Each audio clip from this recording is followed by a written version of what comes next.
everyone. So in today's video, we'll discuss about the body fluids and circulation. Okay, so that is your chapter 15. तो new NCERT के हिसाब से आपका chapter number 15 है. ठीक है. सो इसमें हम क्या क्या पढ़ेंगे, इसमें ब्लड के बारे में पढ़ेंगे. ठीक है, कि ब्लड के क्या क्या कंपोनेंट्स होते हैं, लिम्फ के बारे में पढ़ेंगे, सर्कुलेटरी पाथवेज. ठीक है, double circulation and regulation of cardiac activity. So basically इसके अंदर मेनली आपका हमने हार्ट के बारे में पढ़ना है, कैसे वो ब्लड को सर्कुलेट करता है. So we have learn that all living cells have to be provided with nutrients, oxygen and other essential substances. Also the waste or the harmful substances produced have to be removed continuously for healthy functioning of the tissues. की body के अंदर जो waste products बनते हैं, ठीक है, जो कि हम एक्सक्रीटरी सिस्टम में पढ़ते हैं, जैसे ह्यूमंस के अंदर जो मेन वेस्ट बनता है वो यूरिया होता है. ठीक है. It is therefore essential to have efficient mechanisms for the movement of these substances to the cells and from the cells. Different group of animals have evolved different methods for this transport. ठीक है, कि कैसे वो transport करते हैं substances का. तो जो सिंपल आपके ऑर्गेनिजम्स हैं, ठीक है, सिंपल ऑर्गेनिजम्स जैसे स्पॉन्जीज हो गए, ठीक है, जो पॉरीफेरा में आते हैं, आपके सिलेंट्रेट्स हो गए. So they circulate water from their surroundings through their body cavities to facilitate the exchange of these substances. ठीक है, जो सिंपल ऑर्गेनिज्म है, स्पॉन्जीज और सिलेंट्रेट्स, ये क्या करते हैं, they circulate water from their surroundings, ठीक है, through their body cavities to facilitate the cells to exchange these substances. ठीक है, ये हम जैसे पॉरीफेरा में पढ़ते हैं, तो उसके अंदर जैसे स्पॉन्जोस्यूल होता है, उसके अंदर जो कैविटी होती है. ठीक है. सो लेकिन जो कॉम्प्लेक्स ऑर्गेनिजम्स हैं वो स्पेशल फ्लूइड्स को यूज करते हैं within their bodies to transport such materials. ठीक है. अगर हम यहाँ पर बात करें ब्लड की, तो ब्लड जो है वो सबसे कॉमनली यूज्ड बॉडी फ्लूइड है by most of the higher organisms including human for this purpose. ठीक है. एक और फ्लूइड जिसकी हम बात करेंगे लिम्फ की. ठीक है, एक तो ब्लड हो गया, लिम्फ जिसमें क्या बोलते हैं आपका टिश्यू फ्लूइड. ठीक है, ये भी हेल्प करता है ट्रांसपोर्ट ऑफ सर्टेन सब्सटेंसेस में.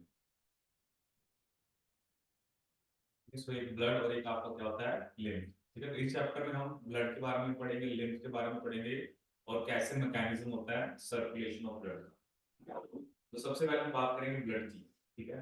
सो जो ब्लड है, तो ये किस टाइप का कनेक्ट टिश्यू आपका, it is a special connective tissue. ठीक है. तो ब्लड के अंदर क्या होता है, एक फ्लूइड मैट्रिक्स जिसे बोलते हैं हम प्लाज्मा. ठीक है. और दूसरा क्या होता है इसके अंदर, फॉर्म्ड एलिमेंट्स. ठीक है. फॉर्म्ड एलिमेंट्स में हम डिफरेंट टाइप ऑफ सेल्स की बात करेंगे, चाहे वो आरबीसी हैं, प्लेटलेट्स हैं, डब्ल्यूबीसीज हैं. ठीक है. तो ब्लड जो है एक स्पेशल क्या है, कनेक्टिव टिश्यू. तो सबसे पहले हम बात करते हैं प्लाज्मा की. ठीक है. तो plasma is a straw coloured, ठीक है, viscous fluid constituting nearly 55% of the blood. ठीक है. तो बेसिकली मतलब टोटल जैसे 100% है, तो उसमें से 55% आपका क्या होता है, प्लाज्मा. ठीक है. मतलब सिर्फ जो सेल्स हैं, जैसे ब्लड के अंदर सेल्स हैं, तो सेल्स को आप अलग कर दो तो बाकी पार्ट क्या बन जाता है आपका, प्लाज्मा. ठीक है. एक्चुअली एक दो टर्म्स होती हैं, जैसे एक टर्म होती है प्लाज्मा और एक होती है सीरम. ठीक है. एक होती है प्लाज्मा, एक टर्म होती है सीरम. ठीक है. तो इन दोनों में क्या डिफरेंस होता है, serum is simply plasma minus clotting factors.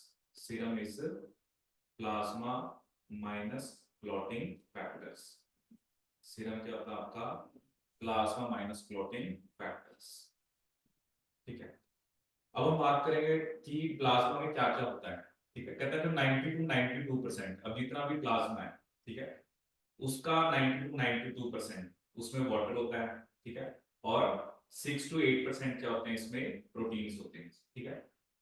Proteins में फाइब्रिनोजन, जब फाइब्रिनोजन का रोल होता है क्लॉटिंग में. ठीक है. ग्लोबुलिन्स हमारी क्या होते हैं, इम्यूनोग्लोबुलिन्स या एंटीबॉडीज, जिनका रोल होता है डिफेंस मैकेनिज्म में. और एल्ब्यूमिन्स क्या होते हैं, जो कि बेसिकली हेल्प करते हैं ऑस्मोटिक बैलेंस में. ठीक है. ये तीन प्रोटीन आपने याद रखने हैं, फाइब्रिनोजन, क्लॉटिंग, ग्लोबुलिन का रोल होता है इसमें, दे आर एंटीबॉडीज. और एल्ब्यूमिन्स का किसमें रोल होता है आपका, they are they have a role in osmotic balance. ठीक है. तो ये भी एग्जाम में क्वेश्चन आ जाता है नीट में. तो आपको तीनों प्रोटीन्स के रोल बताओ. ठीक है. तो जैसे मैंने आपको बताया फाइब्रिनोजेंस, सो इसका रोल किसमें है, क्लॉटिंग और कोगुलेशन ऑफ ब्लड. ठीक है। ग्लोबुलिन्स अगर स्पेसिफिकली मैं यहाँ पर लिखूं, ग्लोबुलिन्स का मतलब होता है इम्यूनोग्लोबुलिन्स, ठीक है, जो +2 में आप पढ़ते हो डिटेल में। इम्यूनोग्लोबुलिन्स आर बेसिकली एंटीबॉडीज, ठीक है, जो कि हमारे अंदर बी सेल्स बनाते हैं, ठीक है। जैसे हमारे अंदर 5 डिफरेंट टाइप ऑफ एंटीबॉडीज होती हैं, IgA, IgG, IgM, IgD और IgE, ठीक है। तो ये डिफरेंट 5 क्लास ऑफ एंटीबॉडीज हमारे अंदर होती हैं। तो जहां पर भी वर्ड आ रहा है ग्लोबुलिन्स, तो ग्लोबुलिन्स का किसमें रोल होता है, defence mechanism of the body, ठीक है। एल्ब्यूमिन जैसे मैंने आपको बताया इसका किसमें रोल होता है, ऑस्मोटिक बैलेंस, ठीक है। तो ये 3 चीजें आपने याद रखनी है, fibrinogen clotting, globulins defence mechanism और albumin are basically in osmotic balance, ठीक है। इसके अलावा प्लाज्मा के अंदर बड़े सारे मिनरल्स भी होते हैं, sodium, calcium, magnesium, bicarbonate, chloride etcetera, ठीक है। Glucose, amino acid, lipids etcetera are also present in plasma as they are always in transit in the body, क्योंकि ये तो होंगे, ठीक है, क्योंकि ये तो ब्लड में ऑब्वियसली ग्लूकोज का ट्रांसपोर्ट हो रहा है, अमीनो एसिड्स का हो रहा है, फैट्स का ट्रांसपोर्ट हो रहा है, ठीक है। सो और फिर वो कह रहे हैं कि जो फैक्टर्स होते हैं जो which are responsible for clotting of blood, they are present in the plasma in an inactive form, ठीक है। जैसे जिसके पीछे भी जन लगा होता है ना, फाइब्रिनोजन, ठीक है, या किसी के आगे अगर प्रो लगा होता है जैसे प्रोथ्रोम्बिन, ठीक है, तो ये सब क्या होता है आपके इनएक्टिव फॉर्म्स होती हैं, जैसे हम डाइजेशन में बोलते हैं ट्रिप्सिनोजन, काइमोट्रिप्सिनोजन, प्रो कार्बोक्सीपेप्टिडेज। तो जनरली जिन भी एंजाइम्स के पीछे जन लगा होता है या आगे प्रो लगा होता है वो इनएक्टिव होते हैं, ठीक है। क्योंकि देखो क्या होता है ना, अब बेसिकली क्लॉटिंग कब करानी है, जब आपको कुछ इंजरी हो, कुछ चोट आए, ठीक है, तो बेसिकली ये हमारे प्लाज्मा में है, they are in inactive form, but जब इंजरी होती है सिग्नल जाता है, तो वो सिग्नल पूरा मैकेनिज्म होता है और उसके बाद फिर ये एक्टिव फॉर्म में जाते हैं और फिर ये क्लॉटिंग करते हैं, ठीक है। और plasma without clotting factors is called serum, ठीक है। तो अलग अलग टाइप के क्लॉटिंग फैक्टर्स होते हैं जो जिनका रोल होता है क्लॉटिंग के अंदर, ठीक है। क्योंकि अगर ये क्लॉटिंग फैक्टर नहीं होंगे तो क्या होगा, बेसिकली आपका एक तरह से क्लॉटिंग नहीं होगी, ठीक है। जैसे एक डिजीज हम पढ़ते हैं हीमोफीलिया, ठीक है। हीमोफीलिया में यही होता है कि जैसे हीमोफीलिया भी जनरली 2 टाइप के होते हैं, एक होता है ए, एक होता है बी, ठीक है। तो ए होता है, इसमें क्लॉटिंग फैक्टर 8 नहीं होता, ठीक है। जैसे अलग अलग क्लॉटिंग फैक्टर के अलग अलग नाम है, बी वाले में क्लॉटिंग फैक्टर आपका 9 नहीं होता। तो अब अगर ये फैक्टर्स नहीं होंगे तो क्लॉटिंग नहीं होगी, और क्लॉटिंग नहीं होगी तो बेसिकली इंजरी होने के बाद there will be excessive loss of the blood from the body and that would be detrimental, ठीक है। अब दूसरी हम बात करेंगे फॉर्म्ड एलिमेंट्स की, फॉर्म्ड एलिमेंट्स की। सो फॉर्म्ड एलिमेंट्स में हम किसकी बात करेंगे, एरिथ्रोसाइट्स। एरिथ्रोसाइट्स क्या होते हैं, हमारे आरबीसीज, ठीक है। ल्यूकोसाइट्स हमारे डब्ल्यूबीसीज, ठीक है, and platelets. They are collectively called formed elements and they constitute 45% of the blood, ठीक है। अगर हम एरिथ्रोसाइट्स की बात करें और RBCs, they are the most abundant of all cells in the blood, ठीक है, ये सबसे ज्यादा होते हैं एक हेल्दी एडल्ट मैन के अंदर, ठीक है। 5 मिलियन टू 5.5 मिलियन आरबीसी होते हैं पर मिलीमीटर क्यूब ऑफ ब्लड, ठीक है। एक हेल्दी एडल्ट मैन में कितने होते हैं, 5 मिलियन टू 5.5 मिलियन, ठीक है।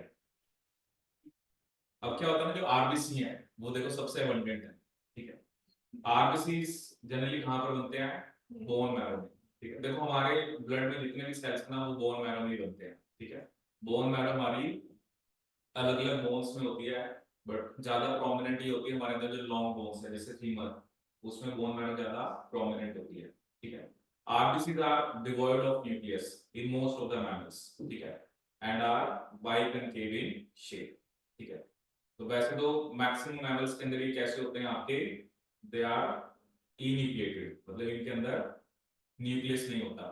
और एक खास बात आप याद रखना, जनरली ये मैच्योर आरबीसी होते हैं, जैसे इमैच्योर फॉर्म में तो न्यूक्लियस होता है बट मैच्योर आरबीसी के अंदर न्यूक्लियस नहीं होता, ठीक है।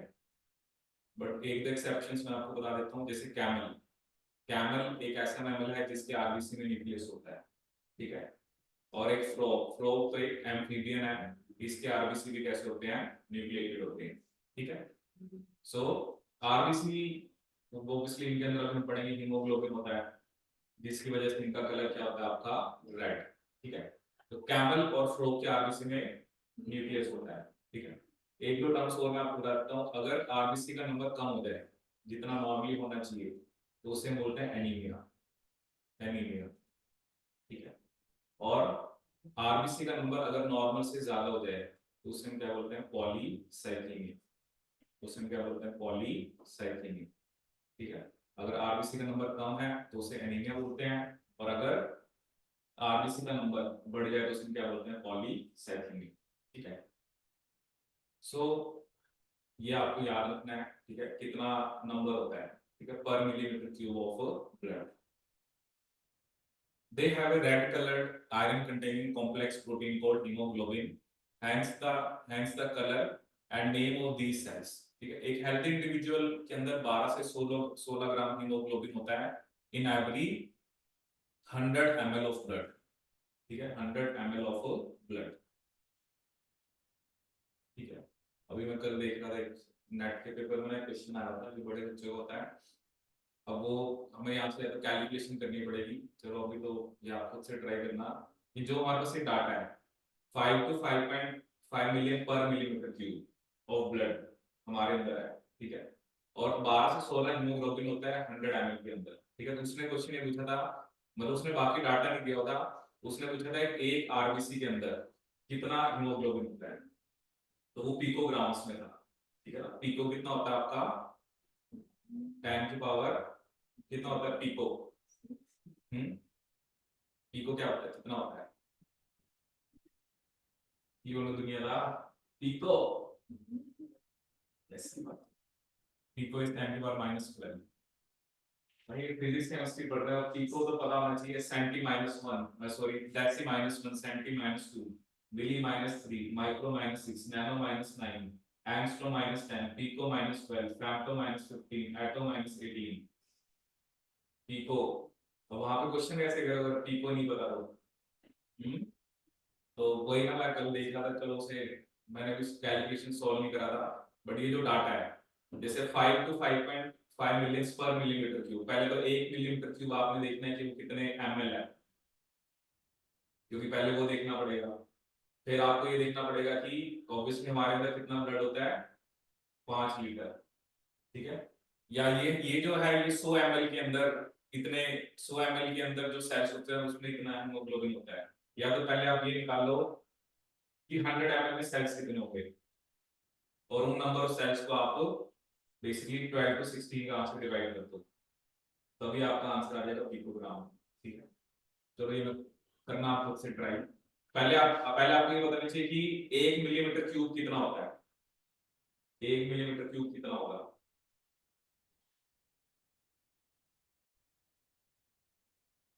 तो इसमें जैसे आप ये चीज याद रख सकते हो कि जो ये क्वेश्चन है कि 1 मिलीमीटर जो क्यूब है, ठीक है, that is equal to 0.001 ml, ठीक है, और you can write it as 10 to the -3 ml। तो चलो ये थोड़ा मैथमेटिकली लेने हैं, बट थोड़ा सा आपको ये पता होना चाहिए ना कि 1 सेंटीमीटर क्यूब कितना होता है। सो अब ये एक एवरेज हमारे अंदर 12 से 16 ग्राम हीमोग्लोबिन होना चाहिए 100 ml ऑफ ब्लड, ठीक है। ऑब्वियसली जिनका जैसे जनरली वुमेन के अंदर हीमोग्लोबिन कम देखने को मिलता है, तो ऑब्वियसली उनको ये एडवाइस किया जाता है कि आपको आयरन टैबलेट्स या जो मल्टीविटामिन टैबलेट्स में आपको लेनी चाहिए। These molecules play significant role in transport of respiratory gases। तो रेस्पिरेशन आप देखते ही हो कि जो आरबीसी जो हमारे से पहले वाला चैप्टर था कि बेसिकली जो आरबीसी है जिसमें 97% of oxygen is carried by them, ठीक है, और 20 to 25% ऑफ CO2।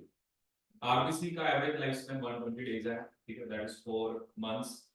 और ये कहां पे जाकर डिस्प्ले होते हैं स्प्लीन, स्प्लीन क्या होता है ग्रेवयार्ड ऑफ आरबीसीज, ठीक है। फिर हम बात करते हैं ल्यूकोसाइट्स की, तो इन्हें हम डब्ल्यूबीसी या व्हाइट ब्लड सेल्स बोलते हैं because they are colourless due to lack of haemoglobin, ठीक है। They are nucleated and are relatively lesser in number, ठीक है, व्हिच एवरेजेस 6000 to 8000 पर मिलीमीटर क्यूब ऑफ ब्लड, ठीक है। ये जो डब्ल्यूबीसी होते हैं ये आपके न्यूक्लिएटेड होते हैं, और इसका नंबर आप देखो कितना कम है, उसका 5 to 5.5 मिलियन था, ये 6,000 to 8,000। Leucocytes generally short lived होते हैं, ठीक है। We have two main categories of WBCs, एक होते हैं ग्रेनुलोसाइट्स, एक होते हैं agranulocytes. Neutrophil, eosinophils and basophils, ये किसके एग्जांपल होते हैं? आपके ग्रेनुलोसाइट्स साइट्स के। लेकिन लिम्फोसाइट्स और मोनोसाइट्स किसके एग्जांपल हैं? आपके दे आर एग्जांपल ऑफ एग्रेनुलोसाइट्स, ठीक है। तो जैसे आप यहाँ पे देख सकते हो, एक इसकी खास बात क्या होती है कि जो जैसे इनका साइज ऑलमोस्ट सेम होता है, जो आपका इओसिनोफिल है, बेसोफिल है, न्यूट्रोफिल है, बट इनको हम कैसे डिस्टिंग्विश करते हैं? इनके न्यूक्लियस के बेस पे। जैसे न्यूट्रोफिल के अंदर यू कैन सी, इसके अंदर मल्टी लॉब न्यूक्लियस होता है। इसके अंदर क्या होता है? आपका मल्टी लॉब्ड न्यूक्लियस, ठीक है। इओसिनोफिल के अंदर आप देख सकते हो, इसके अंदर बाई लॉब्ड होता है, ठीक है। और बेसोफिल में जनरली लॉब न्यूक्लियस होता है, ठीक है। तो ये जो सेल्स हैं, न्यूट्रोफिल्स, बेसोफिल और इओसिनोफिल्स, इसको हम किस बेस पे डिस्टिंग्विश करते हैं? On the basis of their nucleus. Neutrophil जो है वो सबसे अबंडेंट होते हैं, ठीक है। जैसे अगर कहीं पर जैसे इन्फ्लेमेशन होती है, वहां पर सबसे पहले न्यूट्रोफिल्स आते हैं, ठीक है। तो न्यूट्रोफिल्स की खास बात, एक तो ये फैगोसिटिक होते हैं। फैगोसिटिक का मतलब जो फैगोसाइटोसिस दिखाते हैं, ठीक है। न्यूट्रोफिल्स भी होते हैं, एक मोनोसाइट्स और एक मैक्रोफेजेस, ठीक है। मोनोसाइट्स तो चलो ये आपके एग्रेनुलोसाइट्स होते हैं, और एक होते हैं मैक्रोफेजेस। ये तीनों कौन से सेल्स होते हैं? आपके फैगोसाइटोसिस। फैगोसाइटोसिस का मतलब क्या होता है? एंगल्फमेंट ऑफ सॉलिड। फैगोसाइटोसिस का मतलब क्या होता है? एंगल्फमेंट ऑफ सॉलिड, एंगल्फमेंट ऑफ सॉलिड, ठीक है। सो न्यूट्रोफिल्स, मोनोसाइट्स एंड मैक्रोफेजेस। जो न्यूट्रोफिल्स होते हैं वो आपके जैसे ये भी फैगोसाइटिक भी होते हैं, और जहाँ जहाँ पर भी इन्फ्लेमेशन होती है वहां पर भी सबसे पहले आते हैं, क्योंकि ये सबसे ज्यादा है। तो अगर ऐसा क्वेश्चन आता है, सबसे अबंडेंट कौन से होते हैं? आपके न्यूट्रोफिल्स। बेसोफिल्स की बात करें तो ये लीस्ट 0.5 to 1%, ठीक है। और इनका मेन रोल होता है एलर्जी के अंदर। इनका मेन रोल किसके अंदर होता है? एलर्जी के अंदर, ठीक है। तो neutrophils and monocytes, they are phagocytic, जो फॉरेन ऑर्गेनिजम्स को डिस्ट्रॉय करते हैं, जो बॉडी के अंदर एंटर करते हैं, ठीक है। बेसोफिल क्या सीक्रेट करते हैं? Histamine, serotonin, heparin etcetera, and are involved in inflammatory reactions, ठीक है। बेसोफिल क्या सीक्रेट करते हैं? जो एलर्जी, क्योंकि बेसोफिल और एक होते हैं मास सेल्स। बेसोफिल होते हैं ब्लड में, मास सेल्स होते हैं टिश्यूज में। जैसे ये भी मैंने दो लिखे ना यहाँ पर, मोनोसाइट्स और मैक्रोफेजेस। मोनोसाइट्स कहाँ पर होते हैं? आपके ब्लड में। और मैक्रोफेजेस कहाँ पर होते हैं? आपके टिश्यूज में। दोनों का काम सेम ही है, बट मोनोसाइट्स ब्लड में होते हैं, मैक्रोफेजेस टिश्यूज में होते हैं, ठीक है। ऐसे ही बेसोफिल ब्लड में होते हैं, और मास सेल्स सभी आगे बढ़ेंगे वो कहाँ पर होते हैं? टिश्यूज में, ठीक है। इओसिनोफिल्स, ये भी आपका 2 to 3% होते हैं। They also resist infection and are also associated with allergic reactions, ठीक है। लिम्फोसाइट जो है वो 20 से 25% होते हैं, ठीक है। Of the are of two major types, B and T, ठीक है।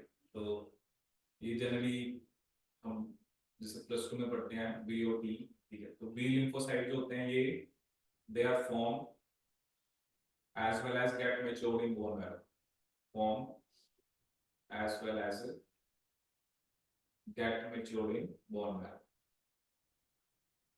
mature in bone marrow।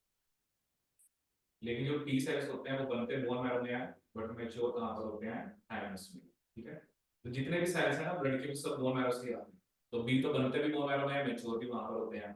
T cell बनते हैं कहाँ पर है? बोन मैरो में, ठीक है। बट मैच्योर कहाँ पर होते हैं? आपके थाइमस में। मैच्योर कहाँ पर होते हैं? आपके थाइमस में, ठीक है। और दोनों के दोनों सेल्स जो है वो रिस्पॉन्सिबल हैं for immune responses of the body, ठीक है। दोनों के दोनों किसके लिए रिस्पॉन्सिबल होते हैं? Immune responses. फिर नेक्स्ट हमारे पास क्या है आपका? That is your platelets. Platelets का जब भी नाम आता है तो हम क्लॉटिंग की बात करते हैं, ठीक है। तो ये इन्हें हम थ्रोम्बोसाइट्स भी बोलते हैं। और ये कहाँ से बनते हैं? They are the cell fragments produced from megakaryocytes, ठीक है। ब्लड के अंदर नॉर्मली 1,50,000 to 3,50,000 प्लेटलेट्स होते हैं पर millimetre cube. Platelets variety of substances को रिलीज करते हैं which are involved in coagulation और क्लॉटिंग ऑफ ब्लड। ठीक है, तो अगर बेसिकली रिडक्शन हो जाता है हीम के अंदर तो क्लॉटिंग अफेक्ट होती है। ठीक है, जैसे हम डेंगू की बात करते हैं, डेंगू की बात करते हैं, उसमें मेन यही होता है ना कि प्लेटलेट्स का नंबर कम हो जाता है। क्योंकि क्या होता है ना, इंजरी सिर्फ एक्सटर्नली नहीं होती है, जैसे बॉडी के अंदर इंटरनल भी इंजरीज होती रहती है जो हमें पता नहीं लगती। ठीक है, तो लेकिन अगर क्लॉटिंग, अगर प्लेटलेट्स का काउंट कम है हमारे अंदर तो क्या होगा, तो जो इंटरनल इंजरीज है वो भी आपकी हील नहीं हो पाएंगी। ठीक है, तो ये हमने क्या पढ़ा आपके cells of the blood.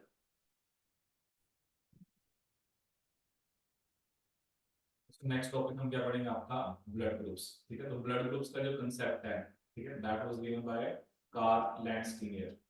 Karl Landsteiner. ठीक है, तो ब्लड ग्रुप के और भी मतलब होते हैं वे, बट इन्होंने जो दिया था that was ABO blood group system. ठीक है, Karl Landsteiner. So as you know, blood of human beings differ in certain respect, though it appears to be similar. ठीक है, so various types of grouping of blood has been done, but अभी हम यहाँ पर AB और RH की बात करेंगे। ठीक है, तो ये जो ABO ग्रुपिंग है ये किस बेस पे होती है, प्रेजेंस और absence of two surface antigens. ठीक है, एक्चुअली क्या होता है, जो हमारे आरबीसी होते हैं, ठीक है, आरबीसी के सरफेस पे ना शुगर की मॉलिक्यूल्स होती हैं, मतलब ये शुगर होती है, तो इसका जो सीक्वेंस है वो ब्लड ग्रुप्स में अलग अलग होता है, जैसे ए में अलग है, बी में अलग है, ओ में अलग है। ठीक है, सो तो बेसिकली जो एंटीजन्स ऑब्वियसली वही होते हैं जो इम्यून रिस्पांस को क्या कर सकते हैं, इंड्यूस कर सकते हैं। ठीक है, on the RBCs namely A and B. Similarly the plasma of different individuals contain two natural antibodies. ठीक है, तो ऑब्वियसली एंटीबॉडीज वो प्रोटीन्स होते हैं जो एंटीजन के अगेंस्ट बनते हैं। ठीक है, तो यहाँ पर अभी हम देखेंगे टेबल के अंदर जैसे चार टाइप के blood group A B, A B और ओ। ठीक है, तो अब देखिए ये देखो आपकी टेबल है, जिसका ब्लड ग्रुप ए है उसमें एंटीजन ए है और उसमें एंटीबॉडी किसके अगेंस्ट है, बी के। ठीक है, जिसका ब्लड ग्रुप बी है उसमें एंटीजन बी है, एंटीबॉडी किसके अगेंस्ट है, ए के। ए बी के अंदर दोनों एंटीजन होते हैं तो उसमें कोई भी एंटीबॉडी नहीं होती, और जो ओ है उसमें कोई एंटीजन नहीं है तो उसमें दोनों की दोनों एंटीबॉडी होती है। ठीक है, अब जैसे हम छोटी क्लास में पढ़ते आते हैं कि जो ओ होता है वो क्या होता है, यूनिवर्सल डोनर। क्योंकि वो क्यों यूनिवर्सल डोनर है, क्योंकि उसके सरफेस के ऊपर कोई भी आपका क्या नहीं है, एंटीजन नहीं है। ठीक है, ओ क्या होता है हमारा यूनिवर्सल डोनर, और ए भी हमारा क्या होता है, universal recipient. A O is universal donor, भले किसी को भी दे सकता है, आप दे सकते हो, ओ वाला ए को भी दे सकता है, बी को भी दे सकता है, ए बी को भी दे सकता है, खुद को तो दे सकता है, और ए भी आप देख लो तो किसी से भी ले सकता है, दैट इज यूनिवर्सल रेसिपिएंट। क्योंकि ए बी के अंदर कोई भी आपका एंटीबॉडी नहीं है। ठीक है, सो you probably know that during blood transfusion the blood, any blood cannot be used. ठीक है, the blood of a donor has to be carefully matched with the blood of recipient before any blood transfusion to avoid severe problems of clumping. ठीक है, ऐसे नहीं कि आप ए वाले को बी का दे दो, क्योंकि उसमें तो बी के अगेंस्ट एंटीबॉडीज हैं तो वो क्लम्पिंग कर देगी। ठीक है, तो जब भी हमें किसी को ब्लड देना होता है तो पहले हमें मैचिंग करनी पड़ती है कि वो it should be properly matched. ठीक है, तो टेबल से आप देख सकते हो उसने क्या बताया, जब ओ ब्लड ग्रुप है can be donated to person with any blood group. ठीक है, ओ वाला किसी को भी दे सकता है, इसलिए ओ यूनिवर्सल डोनर होता है। ठीक है, जो ए बी ग्रुप होता है they can accept blood from persons with A B as well as other groups of blood. ठीक है, तो ये क्या होते हैं आपके यूनिवर्सल रेसिपिएंट्स। ठीक है, बाकी प्लस टू में हम पढ़ते हैं डिटेल में कि ये जो ह्यूमन ब्लड ग्रुप है, ठीक है, वहां पर एक दो जेनेटिक्स में पढ़ते हैं तो मल्टीपल एलील्स का क्या कंसेप्ट होता है और कोडोमिनेंस। तो चलो अभी यहाँ पर तो नहीं डिस्कस कर रहे, प्लस टू में आता है आपका ह्यूमन ब्लड ग्रुप में हम मल्टीपल एलील्स की बात करते हैं और हम बात करते हैं कोडोमिनेंस की। अब नेक्स्ट हम देखते हैं आरएच फैक्टर। ठीक है, तो एक चीजों में काफी जैसे सुनने को मिलती है कि बी पॉजिटिव, बी नेगेटिव, ए नेगेटिव, ए पॉजिटिव, तो वो क्या होता है, आरएच एंटीजन। ठीक है, तो जिसमें आरएच एंटीजन होता है वो RH पॉजिटिव होता है, जिसमें RH नहीं होता है वो RH नेगेटिव, ठीक है। So another antigen that is RH antigen similar to one present in rhesus monkeys, ठीक है। Hence RH is also observed on the surface of RBCs of majority, ठीक है, nearly 80% of humans, ठीक है। Such individuals are called RH positive and those in whom this antigen is absent are called RH negative, ठीक है। तो जिनमें ये होता है वो RH पॉजिटिव होते हैं, जिनके अंदर ये नहीं होता उन्हें RH नेगेटिव होते हैं, ठीक है। So an RH negative person if exposed to RH positive blood will form specific antibodies against the RH antigen, ठीक है। अगर आप RH नेगेटिव को RH पॉजिटिव वाला ब्लड दोगे तो वो उसके अगेंस्ट क्या बनाएगा, एंटीबॉडीज, ठीक है। तो इसलिए RH को भी हमें क्या करना होता है, it should be also be matched before transfusion, ठीक है। अब इसमें एक स्पेशल केस आता है that is of RH incompatibility, RH incompatibility, RH incompatibility, ठीक है। इसमें क्या होता है कि अगर जो बेसिकली मदर RH नेगेटिव है और फीटस क्या RH पॉजिटिव, मदर कैसी है RH नेगेटिव और फीटस कैसा है आपका RH पॉजिटिव, ठीक है। तो उस केस में क्या होता है ना, इस केस में क्या होता है ना, जो पहली प्रेगनेंसी होती है, ठीक है, तो उस केस में तो कोई प्रॉब्लम नहीं आती, ठीक है, क्योंकि जैसे मदर का ब्लड ग्रुप RH नेगेटिव है, फीटस का RH पॉजिटिव है, ठीक है। तो अगर हम फर्स्ट बेबी की बात करें तब कोई प्रॉब्लम नहीं आती, लेकिन क्या होता है ना, जब डिलीवरी के टाइम पे, डिलीवरी के टाइम पे क्या होता है, फीटस के RBC मदर के ब्लड में आ जाएंगे। अब मदर का ब्लड पहले तो कैसा है, RH नेगेटिव, तो ये RH पॉजिटिव वाले जब RBC कहां पे आ गए, मदर के ब्लड में, तो मदर एंटीबॉडीज बनाएगा, ठीक है। तो क्या होता है ना कि ये जो एंटीबॉडीज है ये बेसिकली थ्रेट क्रिएट करेगी सेकंड प्रेगनेंसी। ये जो एंटीबॉडीज बनती है ना, क्योंकि चलो इम्यून सिस्टम का पार्ट होता है, मेमोरी सेल बन जाते हैं, तो जब सेकंड टाइम प्रेगनेंसी होगी और फीटस RH पॉजिटिव होगा तो ये एंटीबॉडीज फीटस के RBC को मारेंगे, ठीक है। बाकी चलो इसके तरीके होते हैं प्रिवेंट करने के, वो चलो अभी हम उसमें नहीं जाएंगे इतना डिटेल में, बट यहाँ पर देखो क्या लिखा हुआ है, स्पेशल आपको बस ये याद रखना है, यही सिर्फ केस है जिस केस में ये डिजीज होगी, ठीक है। बाकी क्या कुछ भी हो, दोनों पॉजिटिव है तब कुछ नहीं होने वाला, मदर RH पॉजिटिव है फीटस RH नेगेटिव है तब कुछ नहीं होने वाला, ठीक है। A special case of RH incompatibility has been observed from RH negative blood of a pregnant mother with RH positive blood of the fetus, ठीक है। RH antigens of the fetus do not get exposed to the RH negative blood of the mother in the first pregnancy as the two bloods are well separated by placenta, कहता है जब first pregnancy होती है ना, तो जो RH antigen है foetus के वो मदर के ब्लड के कांटेक्ट में नहीं आते, ठीक है।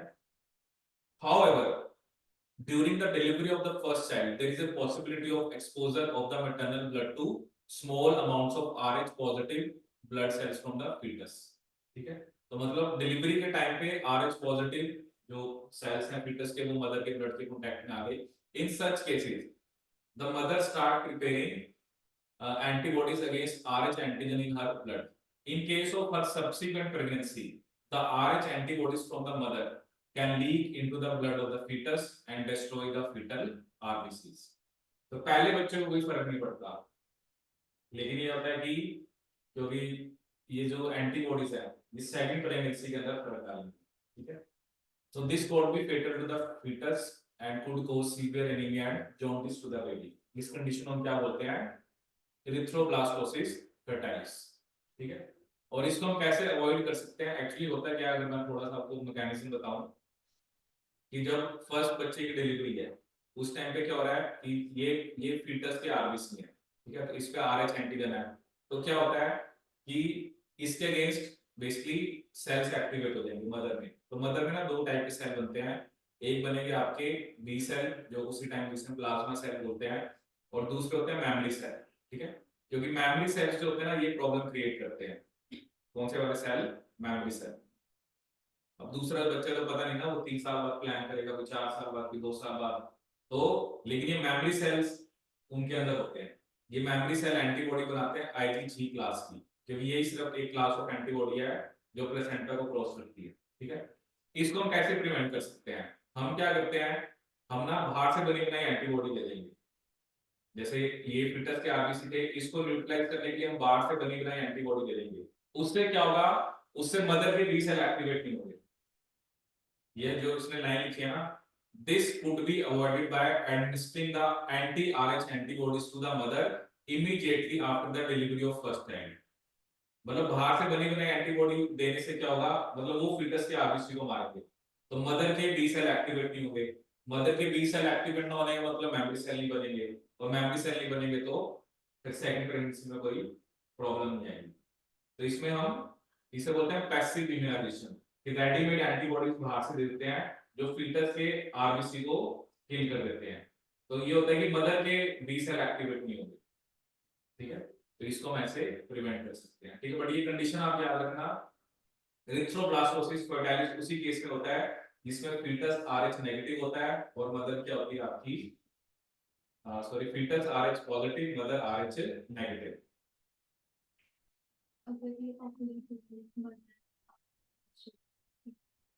कुछ नहीं होगा। तो जैसे आप कंडीशन क्या कह रहे हो ना कि मदर क्या है, RH पॉजिटिव, फीटस है RH नेगेटिव, तो इस केस में तो कुछ प्रॉब्लम नहीं है ना, क्योंकि RH एंटीजन है फीटस के ऊपर। जब जो चीज है नहीं तो उसके लिए सिर्फ ये केस होगा, दोनों पॉजिटिव होंगे तब कोई प्रॉब्लम नहीं है, दोनों नेगेटिव होंगे तब कोई प्रॉब्लम नहीं है। फीटस RH क्या होना चाहिए आपका, पॉजिटिव, मदर RH नेगेटिव। ठीक है, अगर आप ये कह रहे हो कि मदर RH पॉजिटिव है, फीटस RH नेगेटिव है, तब कुछ नहीं। ठीक है, नेक्स्ट टॉपिक इसमें हम देखते हैं कोगुलेशन ऑफ ब्लड। ठीक है, जो भी हम फिब्रिनोजन की बात कर रहे थे, coagulation of blood. So you know that when you cut your finger or hurt yourself, your wound does not continue to bleed for a long time, क्योंकि जो ब्लड है वो कुछ टाइम के बाद it will stop flowing। ठीक है, do you know why? Blood exhibits coagulation or clotting in response to an injury or trauma। जो ब्लड क्या करता है वो बेसिकली कोगुलेशन और क्लोटिंग। ठीक है, और ये मैकेनिज्म है ताकि एक्सेसिव लॉस ऑफ ब्लड को प्रिवेंट किया जा सके। You would have observed a dark reddish brown scum formed at the site of cut or an injury over a period of time, जिसे हम क्लॉट और क्या बोलते हैं, कोगुलम। और ये मेनली किसका बना होता है, network of threads called fibrils, in which dead and damaged formed elements of blood are trapped। ठीक है, सो जो होता है ना, जो मेरी चोट लगती है तो वहां पे आप देखते हो एक क्लॉट या कोगुलम बन जाता है, तो मेनली उसके अंदर वो क्या कर रहा है, नेटवर्क ऑफ थ्रेड होते हैं जिसमें क्या बोलते हैं, फिब्रिल्स। ठीक है, और फिब्रिल्स के साथ इन व्हिच डेड एंड, क्योंकि ऑब्वियसली जहां पर आपको इंजरी हुई है वहां पे आपके में भी ब्लड के सेल्स भी मरे होंगे या दूसरे सेल्स भी किल हुए होंगे। ठीक है, फाइब्रिल्स कैसे बनते हैं, they are basically formed by the conversion of inactive fibrinogens in the plasma by the enzyme thrombin। ठीक है, कौन सा एंजाइम होता है आपका, थ्रोम्बिन।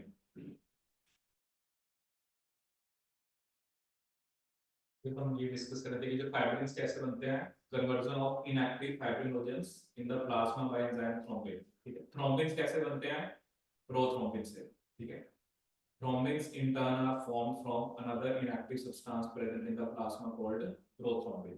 ठीक है, मतलब यहाँ पर पहले क्या होगा, पहले प्रोथ्रोम्बिन से थ्रोम्बिन बनेगा, प्रोथ्रोम्बिन से थ्रोम्बिन, जो कि कौन बनाएगा आपका, थ्रोम्बोकाइनेस, थ्रोम्बोकाइनेस। मतलब वही ना, कैस्केड ऑफ रिएक्शन होती है, पहले प्रोथ्रोम्बिन से थ्रोम्बिन बनेगा, फिर ये थ्रोम्बिन क्या करेगा, फिब्रिनोजन को फिब्रिन में कन्वर्ट करेगा। अभी तो चलो आप सिंपल पढ़ रहे हो, ये हाई लेवल पे तो जो बड़े बच्चे पढ़ते हैं ना, ये इसके भी पार्ट होते हैं, एक्सटेंसिव और इंटेंसिव, बहुत डिटेलिंग होता है। जैसे होता है ना कैस्केड, क्या, क्योंकि ये ना क्लॉटिंग फैक्टर होते हैं 10-12 अलग अलग, तो they are involved in different type of reactions, क्योंकि एक भी नहीं होगा तो उस स्टेप पे वो कैस्केड रुक जाएगा। ठीक है, तो ये क्लॉटिंग आपके लेवल पर बड़ा सिंपल पढ़ते हो, बट हायर क्लासेस में बहुत कॉम्प्लेक्स होता है। ठीक है, So an enzyme complex thrombokinase is required for the Bob reaction. This complex, अब वो इतना इन्हीं क्वेश्चंस की स्टेटमेंट में वो करते हैं, जैसे वो कहेगा कि फाइब्रिन प्रोथ्रोम्बिन से थ्रोम्बिन बनाता है, तो ये गलत है। थ्रोम्बिन फिब्रिनोजन से फाइब्रिन बनाता है, ठीक है। जैसे बुक के अंदर पहले उसने ये चीज लिखी है, उसने पहले ये चीज लिखी है, बाद में ये चीज बताई है, बट ये चीज पहले होगी फिर ये बाद में होगी, समझ रहे हो इस बात को ना, ठीक है। तो लिखा है is involved in a series of enzymatic reaction cascade process involving a number of factors present in plasma in an inactive form. तो ये सारे inactive होते हैं, बट जब इंजरी या कोई ट्रॉमा होता है तो वो प्लेटलेट्स को स्टिमुलेट करता है कि वो कुछ फैक्टर्स को रिलीज करे, और ताकि मैकेनिज्म ऑफ कोगुलेशन आपका एक्टिवेट हो जाए, ठीक है। Certain factors release by tissues, मतलब कुछ फैक्टर ऐसे भी होते हैं जो टिश्यूज भी रिलीज करते हैं ताकि कोगुलेशन इनिशिएट हो, प्लेटलेट भी करते हैं और टिश्यूज भी करते हैं, ठीक है। कैल्शियम का बहुत इंपॉर्टेंट रोल है, क्योंकि कैल्शियम भी is a kind of clotting factor, calcium भी एक क्लॉटिंग फैक्टर, ठीक है। तो ये हो गया हमारा मैकेनिज्म ऑफ क्लॉटिंग, ठीक है। तो ये आपने बस कोगुलेशन ऑफ ब्लड में याद रखना है।